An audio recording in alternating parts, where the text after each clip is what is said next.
तो छात्रों आइए आज से टेंस की शुरुआत करें। पहला टेंस है present tense. Present indefinite tense का अफर्मेटिव सेंटेंस। ये हम आपको पहला अफर्मेटिव सेंटेंस की शुरुआत करेंगे। आइए इसकी पहचान करें। जिस हिंदी वाक्य के अंत में ता है, ती है, ते है आदि शब्द लगा रहे तो वह प्रेजेंट इंडेफिनिट टेंस का अफर्मेटिव सेंटेंस माना जाता है। वाक्य वर्तमान काल में काम का होना बतलाते हैं, परंतु यह नहीं मालूम होता कि काम हो रहा है या समाप्त हो गया है, इसलिए इसे इंडेफिनिट माना जाता है। जैसे दो उदाहरण मैं आपको दे देता हूँ, एक वचन में और बहुवचन में। वह स्कूल जाता है, मैं आम खाता हूँ। तो इसका यहाँ पर आपको हम सूत्र भी दे देते हैं। यदि कर्ता एक वचन में है तो जैसे उदाहरण नंबर 1 में, तो यस वन प्लस भी का फर्स्ट फॉर्म प्लस यस या ईएस प्लस ऑब्जेक्ट। यदि कर्ता बहुवचन में है तो जैसे उदाहरण नंबर 2 में, तो यस टू प्लस भी का फर्स्ट फॉर्म प्लस ऑब्जेक्ट। तो छात्रों समझ गए। अब आइए एक वचन कर्ता की पहचान हम आपको बता दें। कौन एक वचन कर्ता होता है और कौन बहुवचन कर्ता होता है। तो एक वचन कर्ता की पहचान है ही, सी, इट। जैसे वह है, ऐसा करके जो है आता है। सोहन है, मोहन है, ये सब एक वचन में आता है। अब बहुवचन कर्ता की पहचान है आई, वी, दे, यू। जैसे मैं, हम लोग, वे लोग, तुम लोग, ये सब बहुवचन के अंतर्गत आता है। ठीक है। अब समस्या ये है कि एक कर्ता, क्रिया, कर्म, इनको भी आपको जानना जरूरी है कि ये रहता कहाँ है। तो कर्ता श्रोताओं हम आपको बता दें, ये सर्वप्रथम वाक्य के पहले पाया जाता है, या इसको दूसरे तरह से आप पहचान सकते हैं हु लगा के। हु लगा के प्रश्न करे देंगे तो आपको मालूम हो जाएगा कि कर्ता कौन है। जैसे कौन आम खाता है, तो इसमें है मैं, तो मैं कर्ता हुआ। तो इस तरह से आप कर्ता को जान जाएंगे। क्रिया हमेशा वाक्य के अंत में रहता है।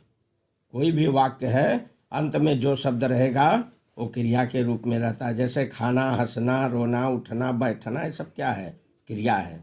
और कर्ता और क्रिया के बीच में जो शब्द रहेगा वो कर्म के अंतर्गत पाया जाता है। ठीक है। तो आपने पहचान जान गया और सूत्र भी आप लोग जान गए, उदाहरण भी देख लिए। और कर्ता, क्रिया, कर्म ये कहाँ रहता है, इसको भी आप जान गए, पहचान गए। और कर्ता में श्रोताओं एक वचन कर्ता और बहुवचन कर्ता, ये भी आप जान गए कि कौन एक वचन होता है, कौन बहुवचन होता है।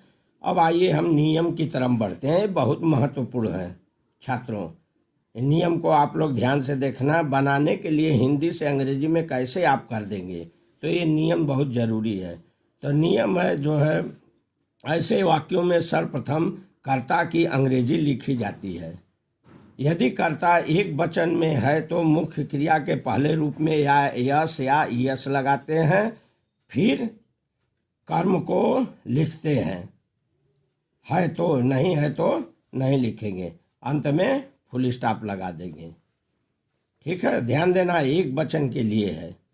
दूसरा नियम है, यदि कर्ता बहुवचन में है तो सर्वप्रथम उसमें भी कर्ता को ही पहले लिखेंगे। ये नहीं कि कर्ता को उठा के कहीं फेंक देंगे तालाब में, ऐसी बातें नहीं है। हंसो मत, शांत रहो। ठीक है। तो यदि कर्ता बहुवचन में है तो उसको भी सर्वप्रथम ही लिखेंगे, लेकिन मुख्य क्रिया में यस या यस नहीं लगाएंगे। ध्यान देना, ये बहुत इम्पोर्टेंट है। बहुवचन है तो यस या यस नहीं लगेगा, मुख्य क्रिया ज्यों की त्यों लिखी जाएगी पहले रूप में। ठीक है। और उसके बाद वाक्य में कर्म है तो कर्म को लिख देंगे और अंत में फुल स्टॉप लगा देंगे। तो आपने नियम भी जान गए। अब कर्ता, क्रिया, कर्म कौन है। तो छात्रों आपने तो पहचान, नियम, सूत्र सब कुछ जान गया। लेकिन ये नहीं समझ पाए आप कि कर्ता, क्रिया, कर्म ये है कौन और रहता कहाँ है ये। तो आइए इसको उदाहरण नंबर 1 से और 2 से हम आपको समझा दें कि कर्ता कौन है इसमें, क्रिया कौन है और कर्म कौन है। तो छात्रों, जैसे वह स्कूल जाता है, ही गोज टू स्कूल, ये तो इंग्लिश बन गई, लेकिन ये कैसे बन गई आप जान गए, लेकिन इसमें कर्ता कौन है। तो छात्रों, सर्वप्रथम वाक्य के पहले जो शब्द रहता है वह कर्ता के रूप में पाया जाता है ऐसे वाक्यों में। या हु लगाकर पूछेंगे तो जो आएगा वो कर्ता के रूप में रहता है। जैसे हु लगा दिए आपने, कौन स्कूल जाता है तो वह जाता है। कौन आम खाता है, मैं खाता हूँ। दूसरे वाक्य में मैं आम खाता हूँ, कौन आम खाता है, मैं। तो इस तरह से आप कर्ता पहचान लेंगे। सबसे आसान तरीका कर्ता पहचानने का है, हु लगा के आप वाक्य में प्रश्न पूछ दीजिए, आपको कर्ता मिल जाएगा। ठीक है। अब आपके नंबर आती है क्रिया की। क्रिया कैसे पहचानेंगे। तो छात्रों, क्रिया के लिए ऐसे वाक्यों में वाक्य के अंत में, वैसे प्रायः क्रिया जो है वाक्य के अंत में ही पाई जाती है, लेकिन इसमें वाक्य के अंत में जो शब्द आएगा, जैसे इसमें वाक्य के अंत में पहले दूसरे में क्या क्या आया है। पहले में आया है जाता, दूसरे में आया है खाता। तो ये जाता, खाता, हंसता, बैठता, उठता, रोता, नाचता, जो भी आएगा अंतिम शब्द वो क्रिया के रूप में रहता है, उसको क्रिया मानी जाती है। ठीक है। तो क्रिया भी आपने जान गए। अब आप कर्म जान लीजिए, कर्म कौन है, ये कहाँ रहता है। तो सीधे सीधा जो है इसका जो है बहुत सरल पहचान है।